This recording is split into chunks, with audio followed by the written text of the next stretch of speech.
मुंबई आंदोलनकर्त्यांसाठी मोठी खाद्य रसद पाठवली. मान्य मनोजदादा जरांगे हे आझाद मैदान मुंबई येथे लाखो गरजवंत मराठे यांच्यासोबत दिनांक 29 ऑगस्ट रोजी पोहोचले.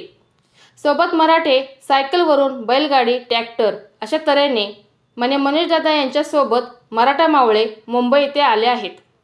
पहिले 2 दिवस मुंबई महानगर क्षेत्रातील खाऊ गल्ली बंद ठेवण्यात आल्या होत्या. त्यामुळे मराठा आंदोलनकर्त्यांना पाणीही पिण्यास मिळाले नाही. त्यामुळे गावाकडे असणाऱ्या मराठी बांधवांच्या मदतीने शक्य होईल त्या पद्धतीने खाद्यपदार्थ जसे की बिस्किट, गरा, साखर, तांदूळ, चहा पावडर, टोमॅटो, बटाटा, वांगी, चटणी, तेल, पेरू, मीठ जे जे शक्य आहे ते तासगाव सिद्धेश्वर मंदिर येथे लोकांनी जमा केले. बरेच समाज बांधवांनी आर्थिक मदतही केली आणि खऱ्या अर्थाने आम्ही कमी नाही आणि कमी पडू देणार नाही असा पवित्रा घेतला आणि माननीय मनोजदादा जरांगे यांच्या पाठीशी ठाम आहे हे दाखवून देत आहेत.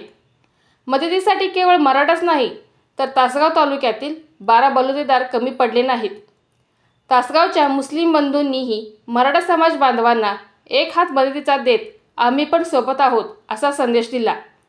तासगाव तालुक्यातून मनेराजुरी, सावळज, बोरगाव अशा अनेक गावातून ही रसद सिद्धेश्वर मंदिर येथे वेळेत पोच करून ती आयशर टेम्पोमध्ये ठेवण्यासाठी मराठा युवकांची लगबग सुरू होती. या खाऊसोबतच माल मुंबई येथे पोहोचवण्यासाठी टेम्पो मालक पवार यांनी टेम्पो, त्याला लागणारे डिझेल आणि ड्रायव्हर देऊन आंदोलनास भरघोस अशी मदत केली. एक मराठा लाख मराठा अशी आरोळी देत टेम्पो ही रसद घेऊन मुंबईसाठी रवाना झाला. पाहत रहा आपल्या माणसाचा आपल्या चॅनल विजन न्यूज सांगली.